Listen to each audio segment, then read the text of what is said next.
Hi, welcome to the Adorn It online class. I'm Teresa from Sweet Creek Moon. The kit we're going to make today you may have seen online or at the Barnes & Noble store. We're putting together this fabulous Capri Daisies kit. These are the things, the materials that you'll find in the kit. A gorgeous, gorgeous material. You'll also want to have a measuring tape, pencil, and rotary cutter, as well as a pair of these scissors. For convenience, one of these cutters would be splendid. Now the finished product is hanging beside me, and it's behind me, and it's beautiful. Today we're going to cover how to make the square, the small squares, connect them into the row, and then how to place the flower, as well as to fussy cut the gray pico fabric. Okay, let's get started. Following the directions inside of the little pamphlet, go ahead and cut the material that they ask you to in the order that they do. It makes it really quite simple. I've gone through, and for the purposes today, we're just going to use these two fabrics to make up a quilt square and these two fabrics to make up a quilt square. Here we go. That's the correct order. So I cut the appropriate amount in the exact size of both of them, and we'll switch off back and forth so you can see what I'm talking about throughout the film. These are my squares, and what we do is we're going to put them right sides together, which just means pretty much the side that should be out, the right side to see. This one might be a little difficult, but holding it up against each other, you can see this is the darker. Put them right sides together. Then you're going to take a straight edge, and it could be just a ruler. These are very nice with the pencil. You're going to go from corner to corner and draw a straight line. Now, quilting is about being exact. So make sure that your squares are perfectly aligned. Go from corner to corner and draw your line. Now you don't have to worry. If you use a pen even, it's not going to matter because this is the line you're going to cut on. Now, once you've drawn the line, and I don't know if you can see that very clearly, once you've drawn a line from corner to corner, you're going to run a 1/4 inch on this side using the line you just drew as the marker, and then turn it around using the line again, run another 1/4 inch stitch. And this is what you'll end up with. You can see that there, I'll do it on the darker side so you can see. Oh, not very well there either. 1/4 inch and a 1/4 inch. Now, what I'm going to do is cut along the line that I drew with the straight edge, right down the middle. Sharp scissors are fabulous. Right down the middle, inside of both of the 1/4. Perfect. Now you're going to do this with all of the squares that you cut. Then you'll open it up. Ha-ha! You've got your first started square. You're going to press the seam, and make sure that you press the seam over to the dark side. To the dark side. So that you can't see it. And this will make 2 of the squares that we are going to piece. So, press them. Now, make sure that you do press them and don't slide the iron on. It really means to press. The next thing we're going to do is the tiny little squares that you cut out previously. We're going to place them now for which one, how to do it. You'll notice in the picture that the mint goes on the lighter side. So we will place the mint right sides together, right in the corner, like this. Then we're going to take our straight edge and run from corner to corner, parallel to the seam that you've already made. Do this. You're going to make another mark right on the corners, just like that. Then, for this one, you will run the seam right on top of the line that you've drawn. If it's confusing, make sure that you open it up and that makes sense. If I sew it from here to here and open it right sides together, it's not going to make a great quilt square. Okay, after you've drawn the line, then you sew it, which is what we've done here. Then we're going to cut the excess off. Make sure you cut it on the right side. Cut the excess off. I just try to do it about 1/4 inch and I eyeball it. Throw that part away. Then I'm going to press again. And you can see that it's starting to come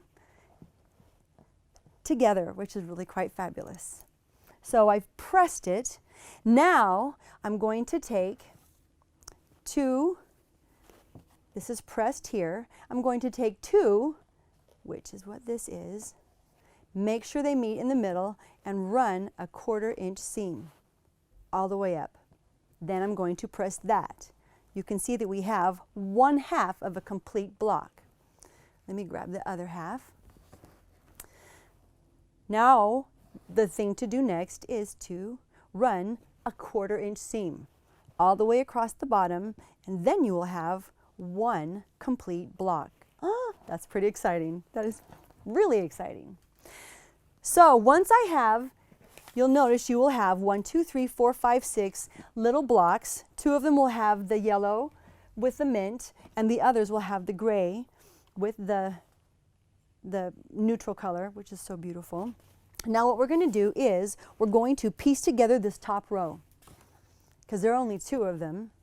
So I took one of the gray, one of the yellow, and then one of the gray, just exactly as it is on the pamphlet, and I sewed them together. So awesome to be this far. Press it again. Now in the instructions it tells you to take and measure the length of the 3 squares together, and this here it's 32 inches. And the next pieces of material that I'm going to cut, I'm going to use that 32 inch as the reference. Okay, we'll set this aside. The fabrics that they asked us to cut, or that are included in the kit, are like this. Now if yours are slightly shorter, it's not a big deal. Just make sure that these pieces, 1, 2, 3, 4, 5 of them, actually match the length of your 3 blocks. And this is what we're going to do to check it out. And it's perfect. So what I would do is now turn right sides together and then run, you guessed it, a 1/4 inch seam all the way from here to the end.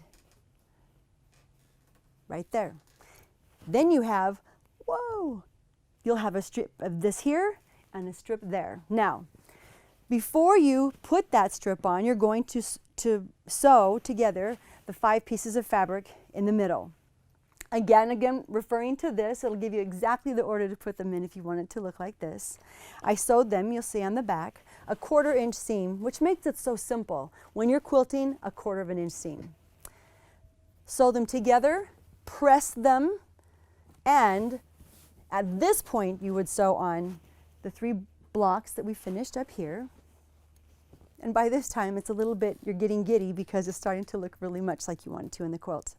Now, at the beginning, part of the cut list included these gray pieces for the sake of, right now, I wanted to show you how to put the flower together.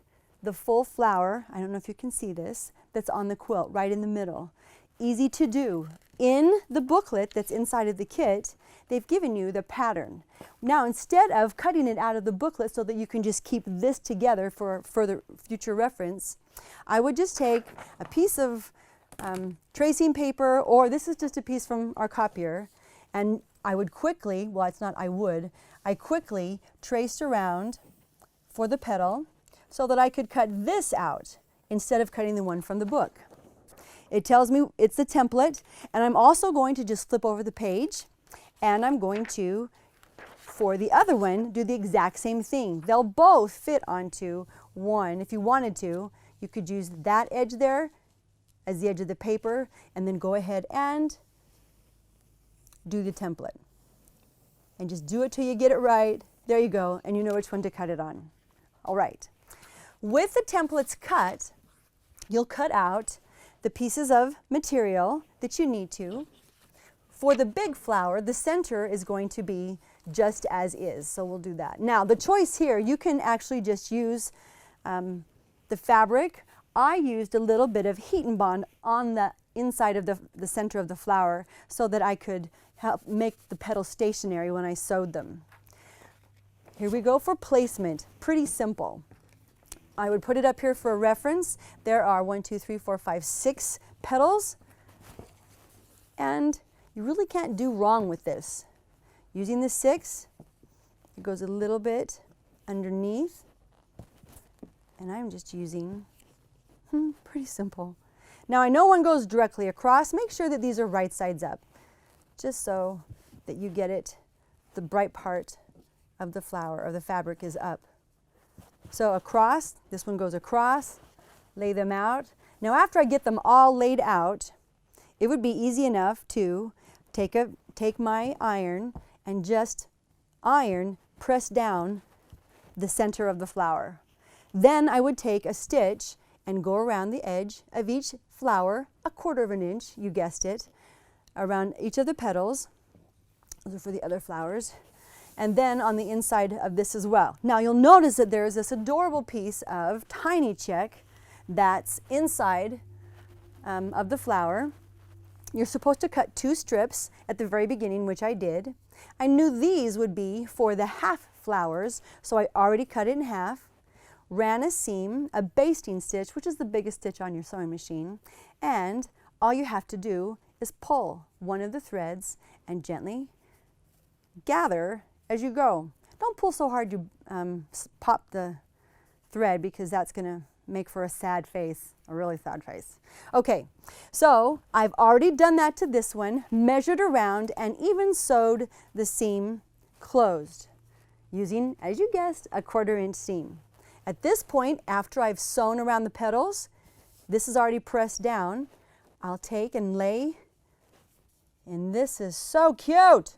Okay, then I would pin it. Unless you're just really good at just eyeballing, but I would pin it and then, using your machine, run just right across on the stitch you've already made all the way around the flower. That's just really fabulous. It's just really fabulous. Okay, now that will give you the bulk of the flower. The other 2 flowers that you do are the exact same way, except you use only a half of this and a half of the center. Now, one little part that I am going to show you has to do with cutting. We call it fussy cutting, the gray pico. Now you're going to have some excess with this, but that's okay. By fussy cut we mean you're not going to use this rotary cutter. You're going to use these, just the manual ones. So you'll run it the long way. We want to have, for the inside, for the cuteness on the inside, we want to make sure we have an entire, all the way down, an entire diamond on the pico. So here's how we're going to do it. I'm going to do it on this side just so you can see exactly. Now, I don't have quite enough there, so I'm going to go to the next one, which is right here. And I'm going to cut. I want this part to be perfect, so I'm not going to mess with it. I'm going to cut across up at the top and give it about 1/2 inch. See, this corner, this is the excess. Now, if you wanted to, you could mark it with a straight edge, or you could just put your finger on the one that's next, which is what I did. Remember, I want to have one perfect pico or triangle right in the middle, or diamond. Let's call it a diamond. Let's call it what it is. A diamond right in the middle.